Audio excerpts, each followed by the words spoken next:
Welcome to Dishing with Stephanie's Dish, the podcast where we talk to people in the food space and a lot of cookbook authors. And this book came across my desk by Laura Klynstra.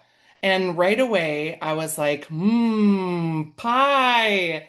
Laura, your book, 100 Pie Tart and Galette Recipes for Every Season, is extremely beautiful. And it kind of, when I read through the whole book and I read through your bio, I was like, oh, well, she's like in the design field because honestly, this is probably one of the most beautiful books on pie I've ever seen. Oh, thank you. Thank you so much.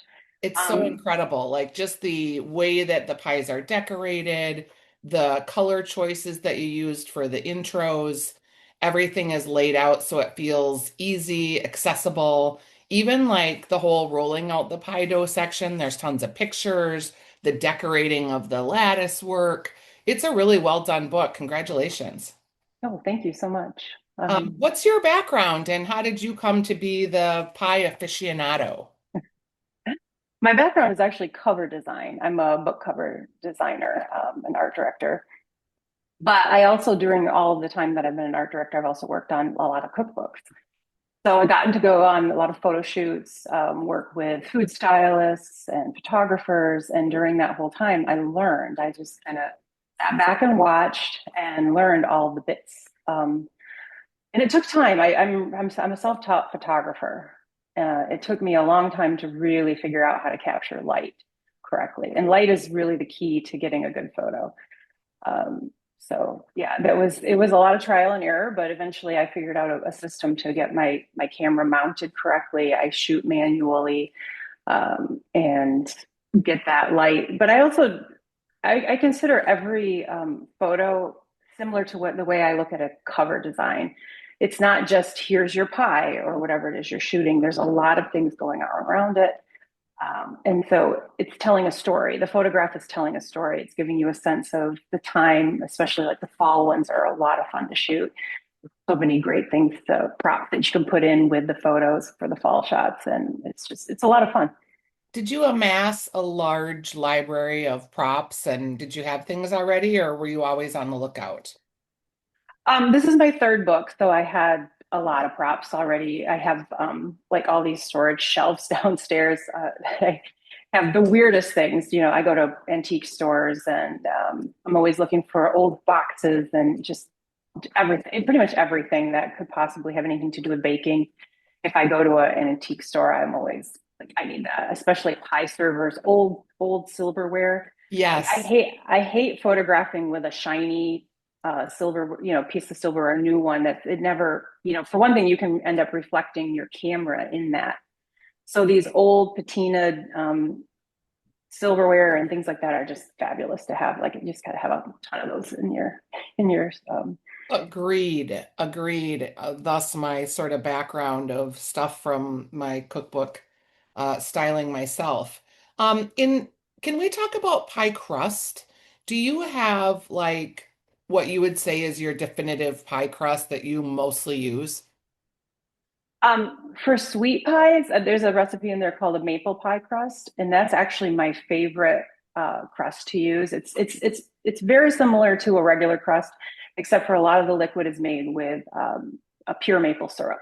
Mhm. And when you roll that crust out, that syrup gives it like a pliability that just it doesn't crack the way sometimes you can get with the regular all butter pie crust. And it's just so easy and so it's just supple. It's my favorite one, but I'd only use it for sweets, even though you don't really taste the maple.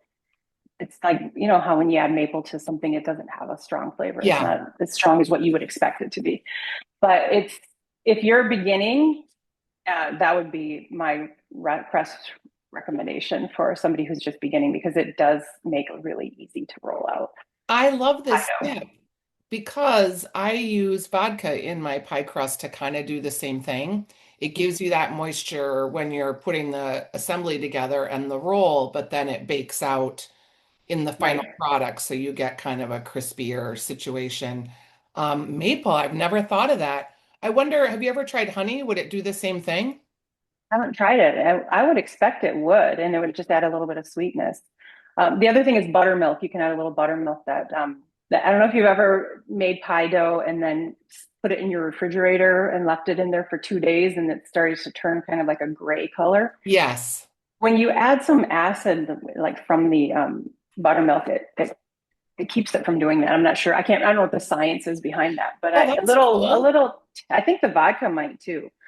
I'm not sure. I haven't That's a tried it that great, way. yeah, I know what you're talking about.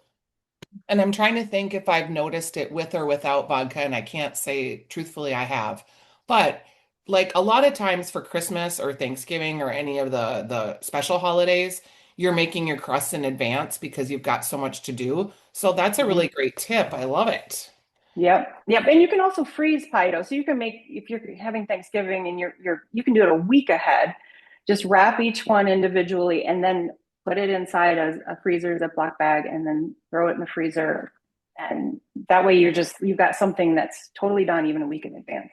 One thing that I really liked about this book too was you took pie into not just sweet places, but also savory. So there's a lot of galette and like savory forward dishes like a potato bacon Gruyere galette. You've got Hmm. quiche. Do Oh you yeah, the eat a quiche lot is of so good. savory pies? Because that's actually kind of one of my favorite ways to do it. This samosa pie looks amazing. The samosa pie is so popular at my house. So popular. We love that one. So yeah, we do eat that one quite a bit. The quiches we do a lot. Some of the other ones not as often, but like the asparagus one is kind of just more of a something that I would bring to a party. Yeah, spring Um, or Easter.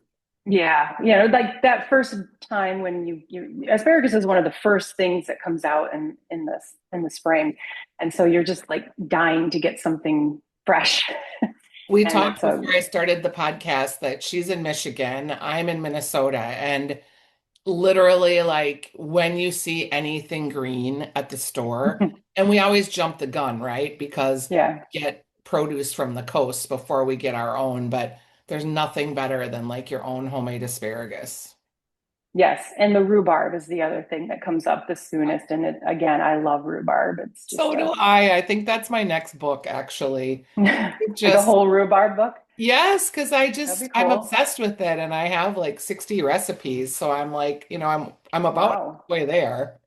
What kinds of recipes are they? Like cakes and Yeah, yes, like bars and cakes and pies and custards, but also chutneys and nice. pork dishes and breads, cookies. That's a fabulous idea. Yeah, I'm on board with that one. I I'll think make I it. might have to like submit that as my next proposal. We'll see. Another thing that happened this year about pies, I guess it was maybe last year, but it created quite a kerfuffle, and you address it in this book, is the loss of the chocolate wafer cookie. Oh, The company that makes the chocolate wafer cookie, I believe it was Nabisco, mhm, stopped making that chocolate wafer cookie. And it was the base for a lot of people's like mud pies or chocolate pie crust that mhm. were the press-in crusts or the cookie crusts. And people were really freaked out. And people were, we need a recipe to make this cookie. So in here, you have your own chocolate cookie recipe.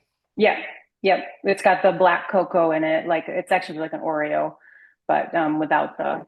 And if you do end up using Oreos, do take out that middle part. I always scrape out the.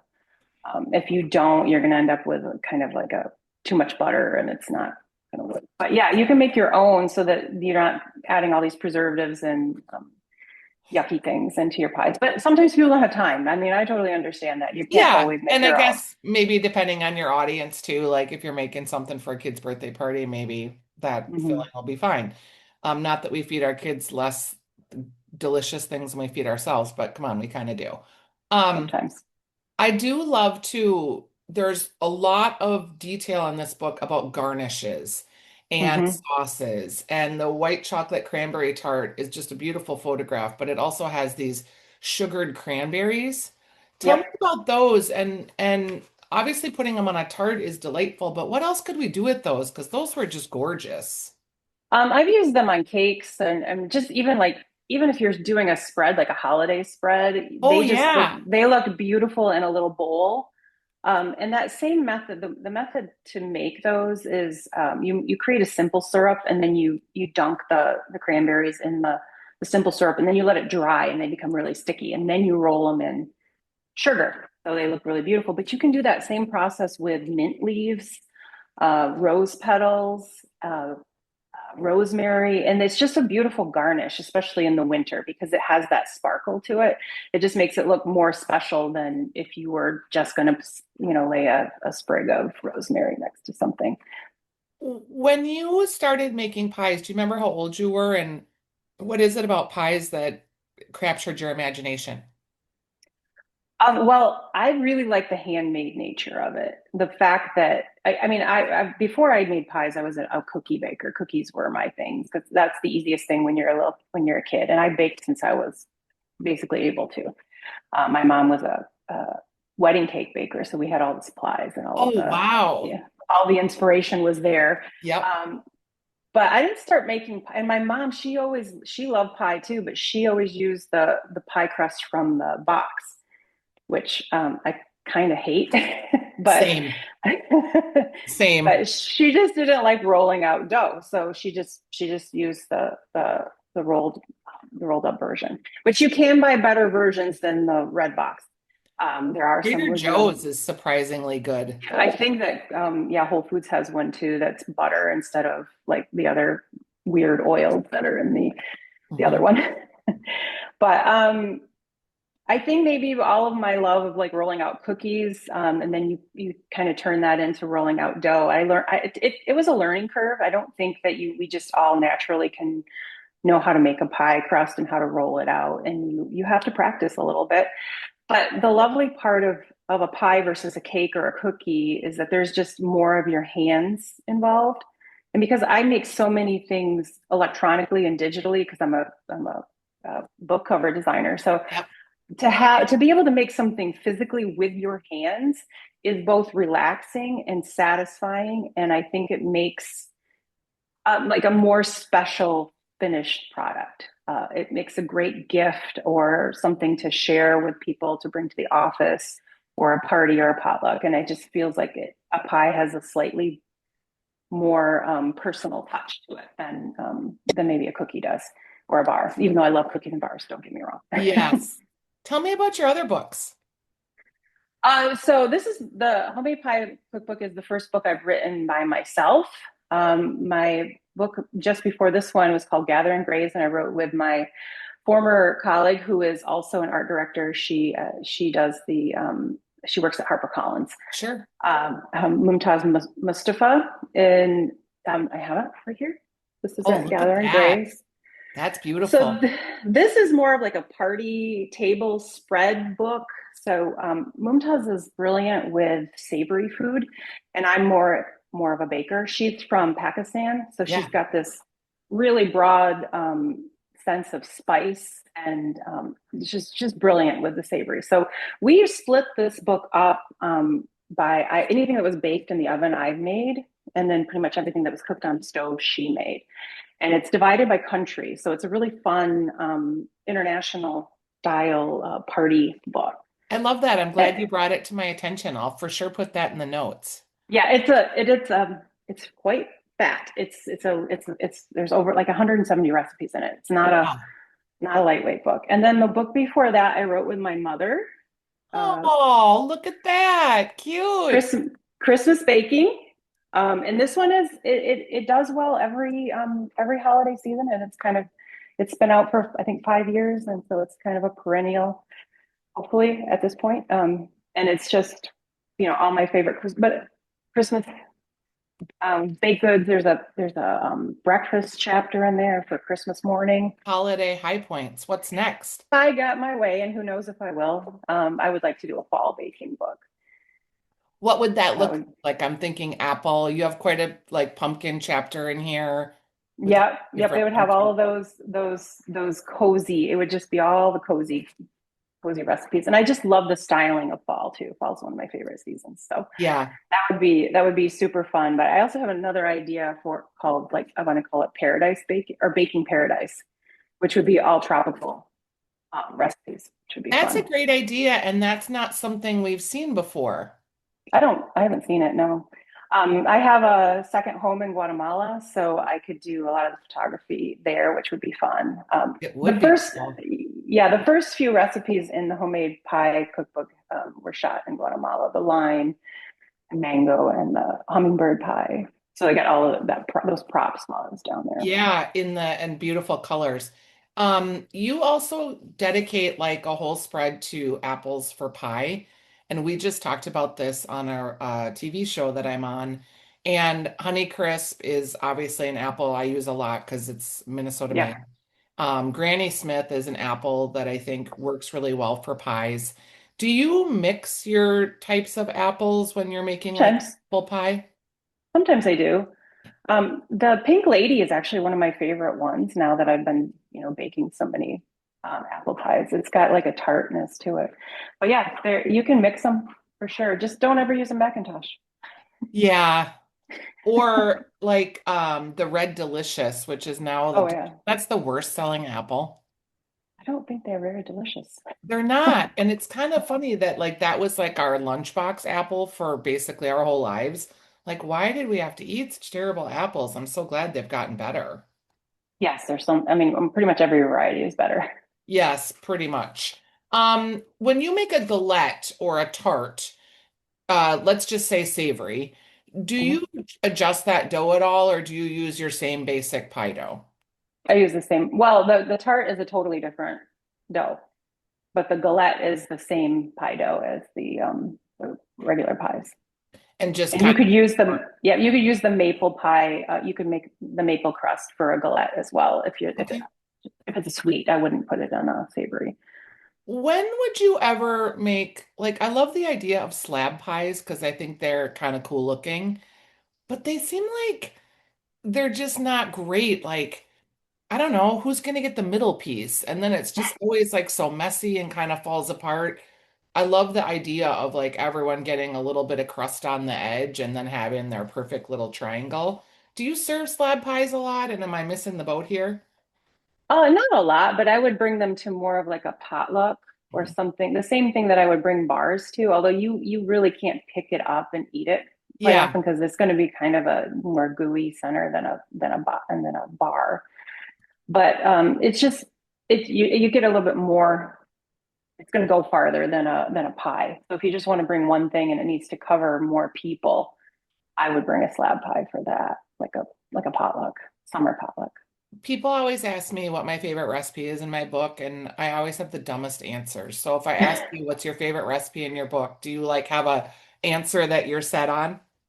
Well, the lemon meringue tart on the cover is one of my favorite recipes in the book, and I've never been a big lemon meringue pie person, and I don't know why. This is a it has a Swiss meringue, and it's a little bit different than the lemon meringue pies that we all grew up eating.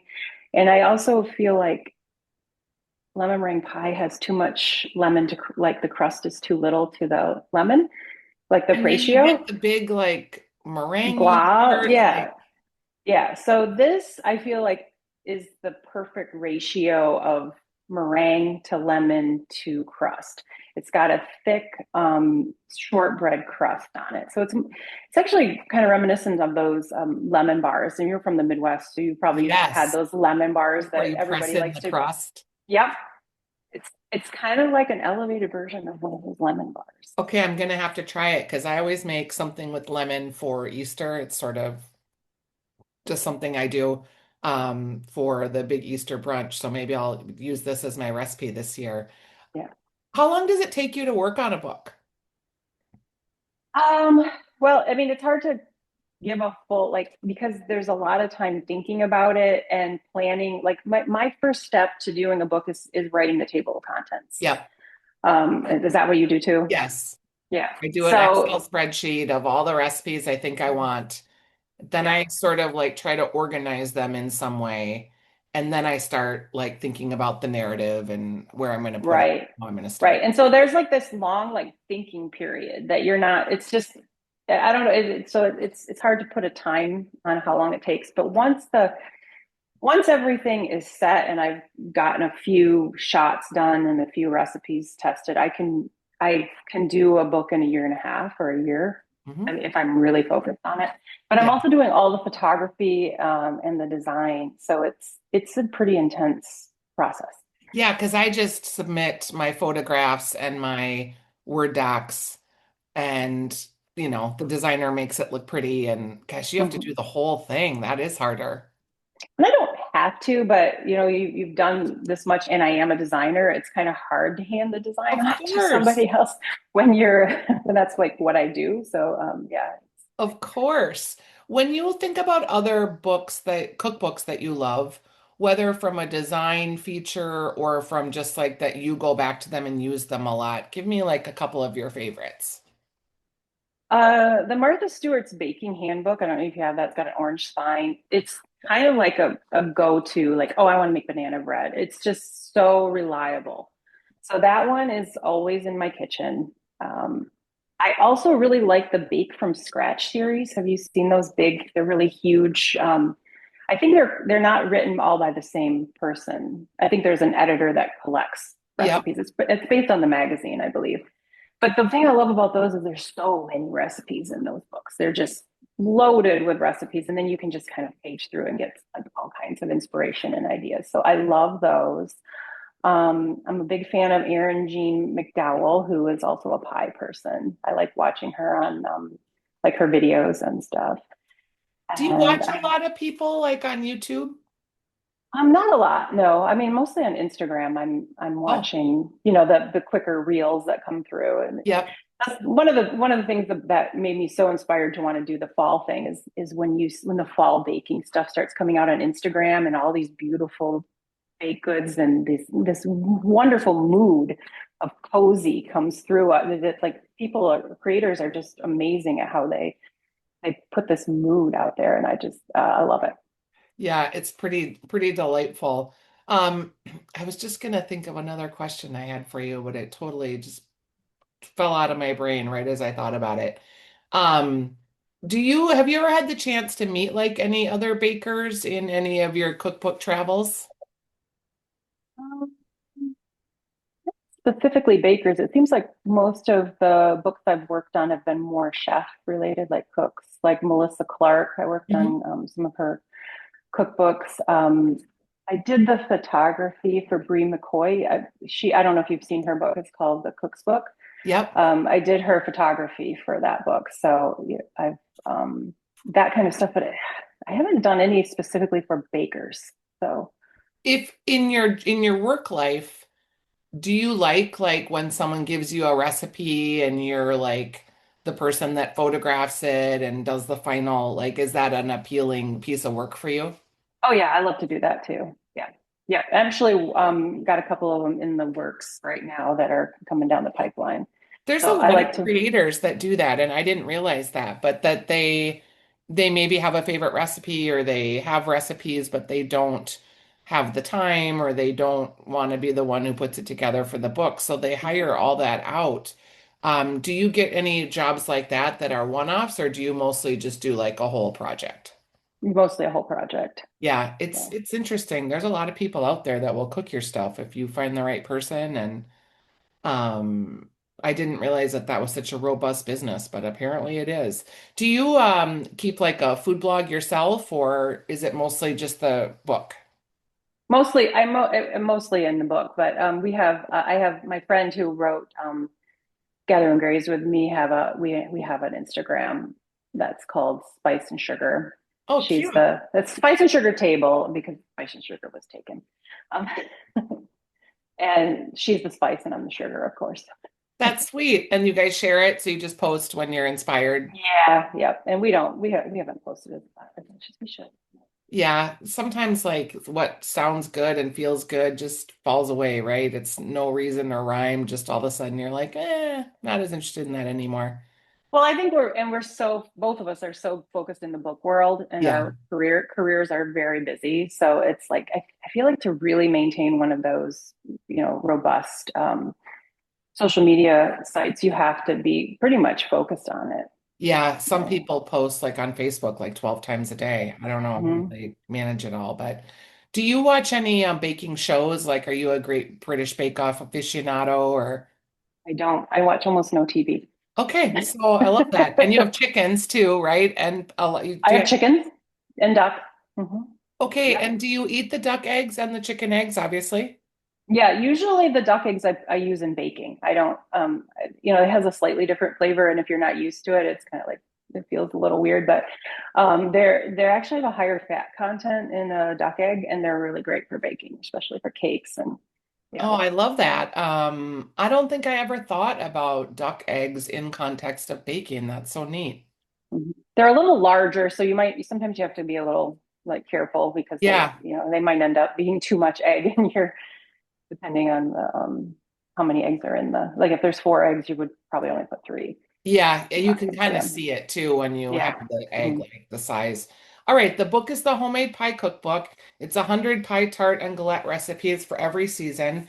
Like I said, it's beautiful, but even if you're like not thinking you're a pie person, I really think people would like this book because there's ice cream pies, there is icebox pies. Again, there's a lot of savory. There's tarts, there's some cookies in here, some sauces. There's just a lot of different things. When I started to go through the book, I was pleasantly surprised that there's a lot to offer here. There's whoopie pies. Your whoopie pie recipe looked great. They're very delicious. Yeah, everybody loves a good whoopie pie, don't they?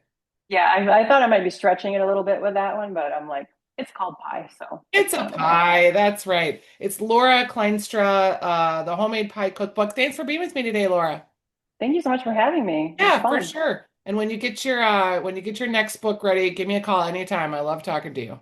Okay, great. Thanks. Okay. All right. Bye-bye. Bye.